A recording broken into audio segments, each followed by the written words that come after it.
Wow. I'll tell you, what an honor, what a privilege to be here tonight. What I love is how we finished last night, how we started this morning with a prayer.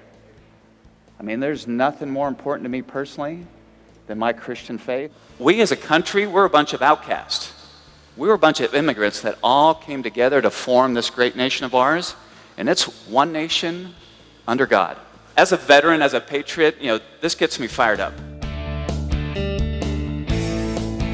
Everything is political these days. Yeah. Why is it important they buy American-made? So we partner with businesses. They say, Dean, I love it when your logo is next to mine. It's a subtle reinforcement of our values and what we stand for as a company. Ooh. So everything's not only made in USA, amazing fun designs, but we also want to pay tribute to our first responders. You look at, we've got a You Serve, I Pray collection for the police.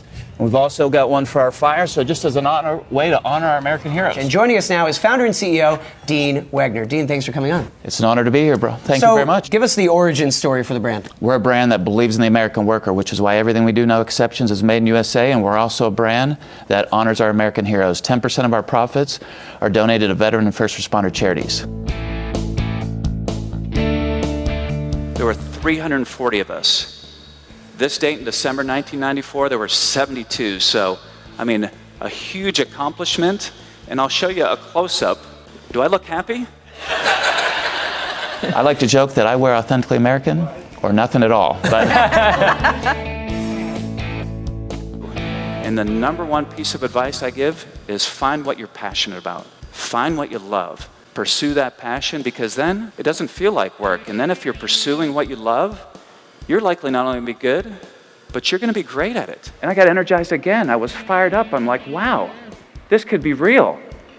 But then reality set in, and I thought back, you know what? I've been doing this for 2 years, and it's so hard, so challenging to get the word out. And then I got here. And then all it took me to do was look around. And what I realized, I'm not alone. Is there anyone out here that believes in America? Yeah. I graduated West Point in '93.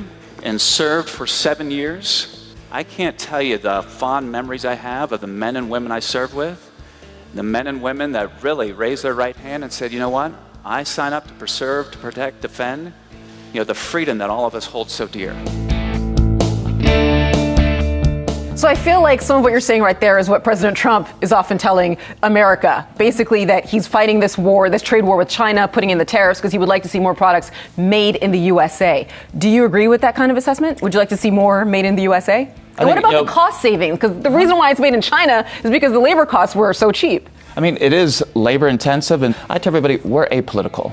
We've actually, in the campaign merchandise business as well, we've worked with Republican candidates, we work with Democratic candidates, and what we stand for is not aligned to any one political party. It's an American ideal. Black Lives Matter is personal for me. And my wife, Kelly, and I, we've been married 26 years. We've got 4 amazing kids, and our youngest son, who's 10, we adopted from Ethiopia. So we have an African-American child, and I really want the next president to help heal our country. We are so far apart, so divided. American workers. Nike saying, we're going to market the idea that you don't have to stand for the flag. And the simple thing about stand, I also am an American, believe in the Constitution, and freedom of speech, freedom of expression. So I don't need to talk about what everyone else is doing. What I can talk about is what we do. Mm-hmm. And a simple thing about stand, my background with our family, when we're talking to the kids and somebody walks in, what do we ask them to do? We ask them to stand and shake hands and look them in the eye, and that's a sign of respect. Yeah. Military. When a commanding officer, when your superior walks in, you stand up. And it's not about what anyone else is doing. This is the choices that we're making. Mm-hmm. Mm-hmm. And our position is, if you're a business, your values are authentically American-like, we want you to call us.